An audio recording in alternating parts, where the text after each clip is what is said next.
program at the Humanist Hub. For those of you who may be very familiar with regular Sunday programs here, this is a mini conference in some ways. And the inside joke for Humanist Hub people is that when we first moved in here a few years ago, pretty much every couple of weeks, every few weeks, we would hear about some amazing possibility. And I would turn to Sarah and the other staff, and before I could even say it, she would say, mini conference, right? That's what you want, right? Mini conference. And it's like, how did you know? Because there's just always so much to do from a humanist community perspective. But this was a time when, out of all the other times that we could have done mini conferences, we said we are literally going to do a mini conference, and there wasn't even any discussion of it. Like as a staff, it was like, no, that would be totally appropriate to do. That would this is a time where we really have a chance to make a difference. So, welcome to the Humanist Hub. This is a community that has been growing and developing as a nonprofit organization for a long time now. We've been here in this space for a few years now, where we've been developing all kinds of humanist community initiatives. We are a 501c3 nonprofit organization. Our mission is is to nurture the next generation, of course. Our mission is to be an inclusive community of atheists, agnostics, and allies, creating a new model for how humanists celebrate life, promote reason and compassion, and better the world for all. And we've done that in many different ways. We will do that in many different ways. We are doing that in many different ways. The community was founded as the first ever...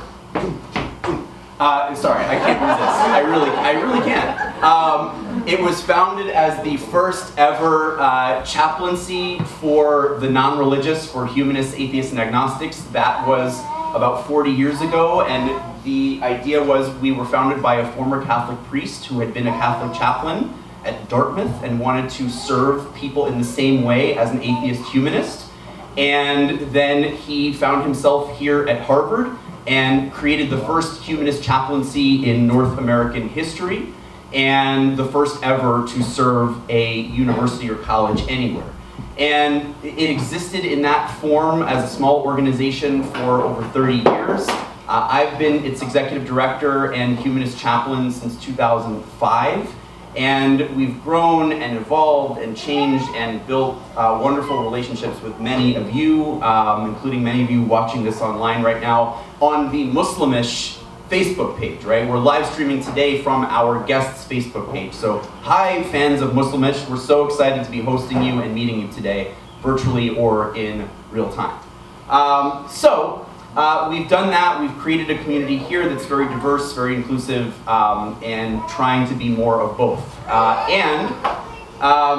Now we're also going to be serving MIT as a chaplaincy in the coming year, and trying out some new things as well. So that's that. About today's program, the organization that we're hosting today is called Muslimish. We hosted one of its board members and leading thinkers and philosophers just a few weeks ago, several weeks ago, Jinan Rauf, who you're going to hear again today, back really legitimately by popular demand, and a number of other voices from within this striking, extraordinary community organization. I feel personally, having been a humanist community organizer for almost 20 years, that I have been waiting for today's event, that I've been waiting for events like this to be possible for essentially 20 years. There are a lot of Muslims in the world, and there are a lot of secular Muslims in the world. There are a lot of atheist Muslims in the world, to quote a book whose author is wonderfully here with us today. There are not a lot of places that you can go to meet secular, humanist, non-religious, religiously questioning, religiously different Muslims who are coming together to create community, to support one another, to think through a better future, a more holistic and humanistic future for Muslims and for us all. And that is the organization that I believe we're hosting today, and that is what makes days like this, as they start to pop up in different cities around the country and around the world, really historic. And so we thank you, everybody that's associated with the organization. We thank you for taking your time to be here today. Everybody that's checking the organization out and wondering if it might be for you, welcome. We, the Humanist Hub, and our diverse community welcome you as well. This is really important to us, as you can see, and as you will see going forward. So how we're going to do this, we're going to have some opening music and poetry from members of the Humanist Hub community. Then I'll come up and just give brief introductions to each of the speakers, and we have a few speakers that are going to give brief remarks, and then we'll have a conversation afterwards, and then there will be food. And we have a nice spread, so hang out afterwards, and know that if you can wait till after the talks, you'll really get a chance to meet everybody and celebrate together. So that's that, and I turn it over to Antje, our music director.